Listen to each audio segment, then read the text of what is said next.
This week on Fail Kitchen, sugar cookie spiders because it's Halloween and if we're not dead, we're failing. We are making chocolate sugar cookie spiders because it's Halloween and I like Halloween. I am not at my best today, so you'll just have to bear with me. 2.5 cups of flour. Now, this cup has cracks in the bottom of it, but I can still use it for dry measures because flour doesn't seep through the cracks, so that is fantastic. It also measures 4 cups of deliciousness, and we only need 2.5. 1/2 cup of unsweetened cocoa powder.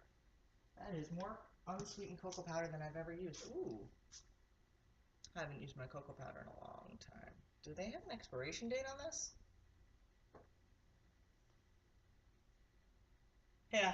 Yeah, July. That's all right.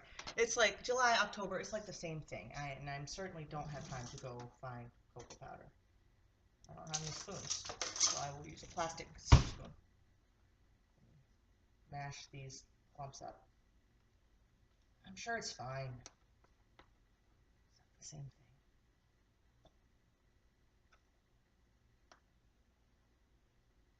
Oh, good.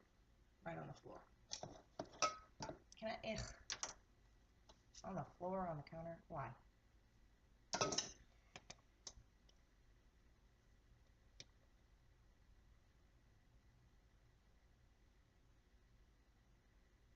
Yeah, that's like a 1/2 cup. 1/2 teaspoon of salt. We'll use an espresso spoon. But Darlena, the dishwasher is right there and the dishes are clean. I know. I still don't care. I hope my beater mashes up these clumps of cocoa. Beat butter and sugar together, and we have 1 cup of butter, and I have 2 almost full sticks of butter already melted because I just leave them out of my fridge so I can use them, and then I'll have to use a tablespoon or so of unmelted butter.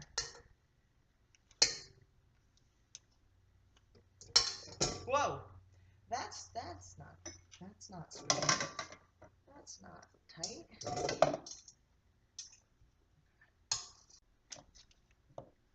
This is like not softened, but maybe the rest of the butter will peer pressure it into softening a little faster. Butter and sugar together. How much sugar? 1 cup of sugar. Add the vanilla and the egg, and I still don't have spoons, so I'm gonna use this. Well, I have teaspoons, but they're like way over there. Doesn't look like it's really mixing up the chunks of cocoa, so that'll be nice. Oh, come on, do a better job mixing, mixer. I just expect more from you. Where's the box, you might ask? Ask my 6-year-olds. It's hard enough with the box, you know? Yeah, no, I love this. This is my idea of good time. Saran wrap is the devil. Okay. Boom. Into the fridge with you.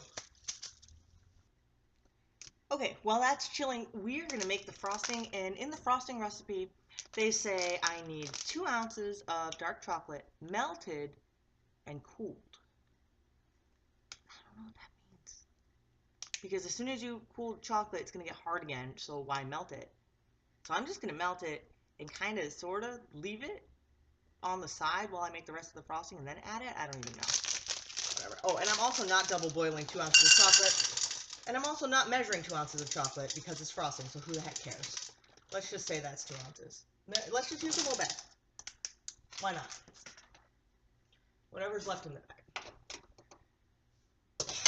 This is ridiculous. Here's our chocolate.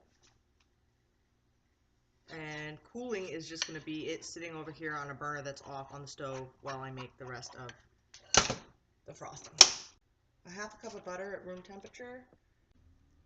Beat the butter, add a cup of powdered sugar, add melted chocolate, 2 tablespoons of milk, and vanilla. My husband forgot his lunch, so we're going to put this on hold for a second. It'll give the chocolate more time to cool. Okay, we're going to add a cup of powdered sugar, and it's always awesome when your kids steal all your grown-up scissors and you are stuck using scissors for 5-year-olds. That is one of the highlights of my life. This cup was used for something last night. I don't remember what though, so let's hope it was water. Add the melted chocolate, 2 tablespoons of milk. Add the rest of the sugar. And we needed 3.5 cups of sugar, but I'm going to cut that by 1/2 cup because I don't like my frosting sweet. It doesn't say to refrigerate this, but I'm going to. This is what? I'm supposed to roll stuff on top of this now. What even happened there? I'll tell you what happened there. Florida happened there. Oh, good. Let's not kid ourselves either. I'm not going to be rolling out anything because every time I try to roll something out, it never rolls. There's not been one time where my rolling pin and my dough and I have all been on the same page and they've been like, no, you know what? I'm going to become a flattened piece of food, completely even and measured, and I am going to respect your authority as a cook, and we're going to make this happen together. That has never happened in my whole history.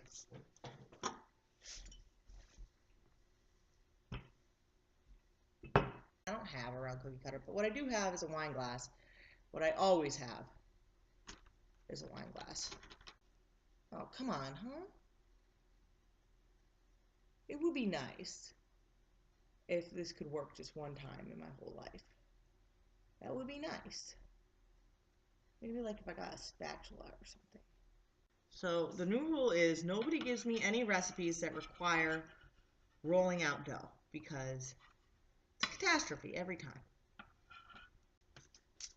Our spider's perfectly round anyway. I think they are not.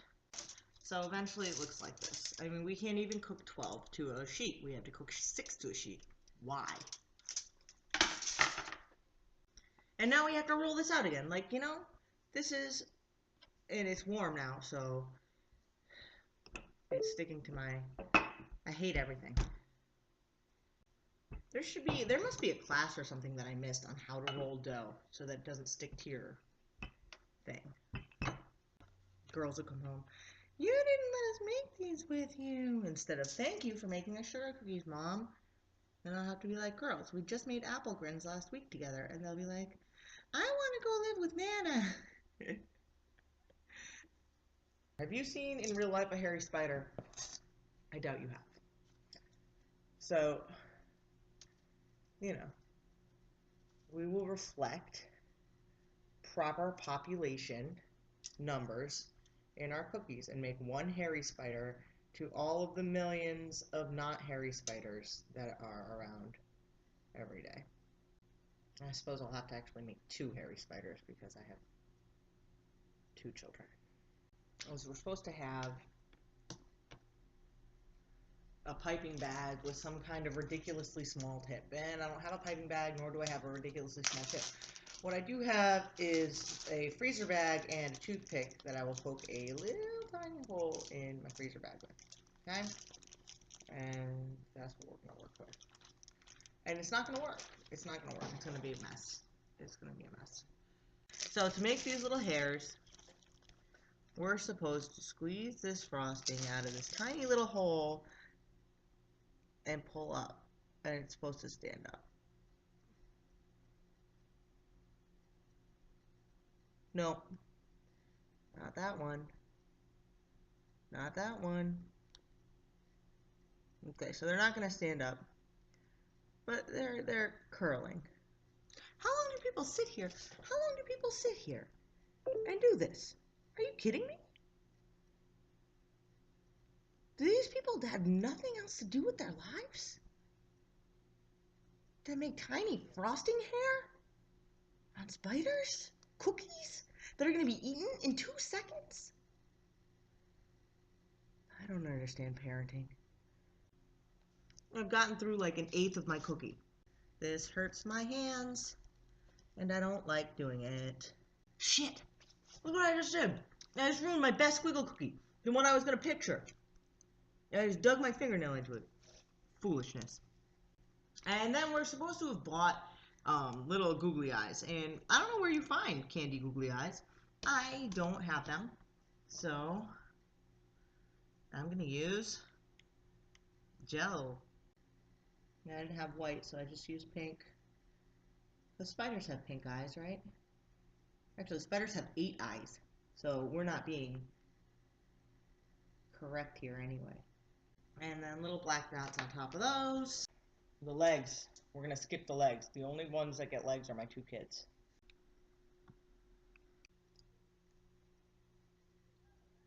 Pretty good. You haven't even tasted it yet. Yes, I did. Yeah? Do you like it? Yeah. Would you eat it, the whole thing? Spider cookies. Nailed it. But there's not much spider cookies. There was just 2. Look at these ones. Oh, calling me on the fact that I didn't make them all spiders, huh? We can call these blob cookies. Or we can call them pretty spider not cookies. Actually, they can be called moon cookies. Moon cookies. That's what we'll call these ones.